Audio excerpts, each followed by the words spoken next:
دنیا له ټکېدو نه پس د خپل ضد پرېږدي او د خپلې منمانۍ په ځای باندې د نیا تابعدار جوړ شي. اوس چې نیا د څه هم اشاره کوي دی پر ځان د پوهولو کوشش کوي او په دې سره د دوی د ټول کور ماحول بدل شي. یو ورځ د نیا د یو زړو بوټانو ته پام شي چې شتېدلي چې له پیسو په ځای باندې هغه د خپل پټي کدوان راواخلي او په لاسګاډۍ کې واچوي او بازار ته راشي چې هلته کې لاول خالي ځای وګوري او بیا پکې ځان ته څادر وغوړوي او د کدوان د هرڅولو دپاره غږ ته په چغو شي. خو یو کس یې ترې نه هم وانخلي. دا ټول منظر پټ په پټه یو ګوري چې زړه د خفګان د وجې ټق چوي. هغه د احساس وشي چې زه د نیا ته څومره ګران یم چې اخر نیا یې کدوان خرڅ کړي او ده له پرې نوي بوټان واخلي او چې کومې پیسې ورسره پاتې شي په هغې باندې په هوټل کې په نسي باندې خوراک وکړي او په خپله باندې وچې شونډې ناست دی. دې نه پس چې کله کور ته راتلو وخت راشي نو یو نیا ته د چکلیټ د خوړلو خواهش ظاهر کړي چې نیا یې د چکلیټ پیکټ روچت کړي او د خبرو په ځای باندې دوکاندار یې ته نښه وښایي چې هغه ورله هماغسې چکلیټونه ورکړي او چې کله د پیسو د ورکولو وخت راشي نو هغه د پیسو د اخیستو نه انکار وکړي ولې چې هغه د نیا ملګري وخیږي. هغوی دواړه په خپل منځ کې ښه ډېرې خبرې وکړي او د دې نه پس هغه د بس په اړخ را روانې شي چې یو ورته د بس په ګیټ کې ولاړ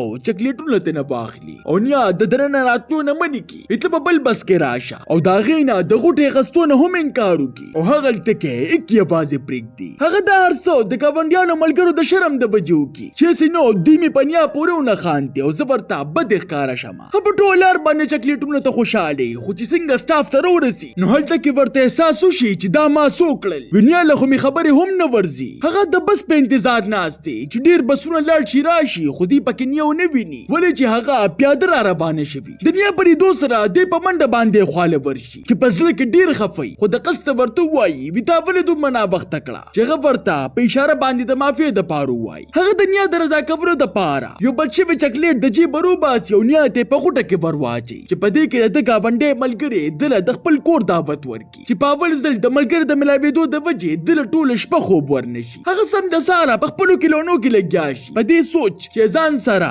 داسې څه یو سمه چې هغه پرې خوشحاله شي. دې په شیشه کې خپل ویښته سمۍ لګیایي چې د ډېرو اړولو راړولو باوجود خوښ یې نه شي او د نیا خواله لاړ شي وي ما له ویښته کټ کړه لږ لږ غوندې چې نیا یې لګیا شي او داسې ویښته ورله سم کړي چې سترګو په غړولو سره دې ځان ته په ژړا شي وي دا خو تا ماله نور هم په شرمونو شرمول چې نیا ورته په اشاره کې وایي وي تا په خپله باندې وي چې ماله یې واړه کړه چې هغه ورته په چغو شي وي زما خو دا مطلب و چې زه به ښکلې ښکاره شمه تا خو زه له اغېشته ویښتو نه خلاص کړم او په ده یې خفګان کې پاسي او په سر باندې ځان له کپړو تړي چې ویښته مې ښکاري نه او بیا د نوي بوټانو په ځای باندې زاړه راواچوي په دې سوچ چې هسې نو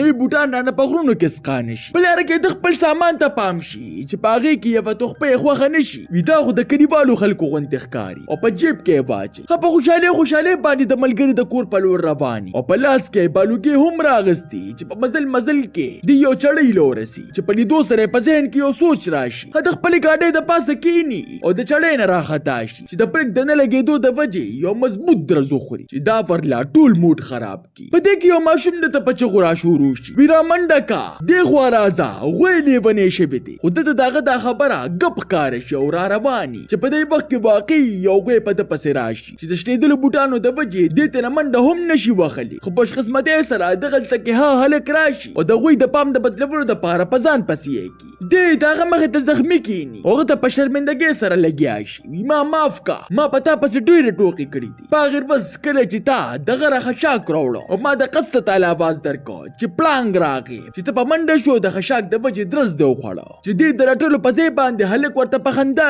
شي هېڅ خبره نه ده د ټول نه غټه خبره دا ده چې تا ته احساس وشو دې خپل سفر جاري وساتي چې په لاره کې د شنېدلې تحفې ته پام شي چې ده پکې د ګیم والے موبایل او پیسې بند کړي دې هغه پیسو ته په ژړا شي ولې چې هغه پیسې د له نیا موبایل له د سیریونو اخیستو دپاره ورکړې وي دې د نیمې لارې نه راواپس شي او په ګوډه خپه باندې د نیا کور ته راشي چې نیا په لیدو سره په چغو ورته په ژړا شي چې نیا ورله په منډه باندې راشي او